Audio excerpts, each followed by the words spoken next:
செங்கொடிக்கு வீர வணக்கம், செங்கொடிக்கு வீர வணக்கம். இன்னுயிர் நீத்த தியாகிகளே, செங்கொடி தியாகிகளே, உங்களுக்கு வீர வணக்கம், உங்களுக்கு வீர வணக்கம், வீர வணக்கம் செய்கின்றோம். இந்திய கம்யூனிஸ்ட் சார்பிலே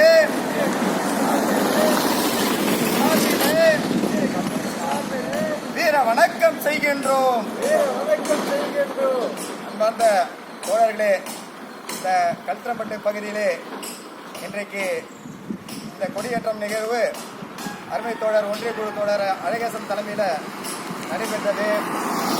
இந்த இந்திய கம்யூனிஸ்ட் கட்சி 1925 கான்பூர் மாவட்டத்திலே தொடங்கப்பட்டது. இன்றோடு 96 ஆண்டு நிறைவடைகின்றது. அதன் ஒரு நிகழ்வாக குரவம்பாளையம் கல்தரம்பட்டு இன்றைக்கு கொடியேற்றம் நடைபெற்றுக் கொண்டிருக்கிறது.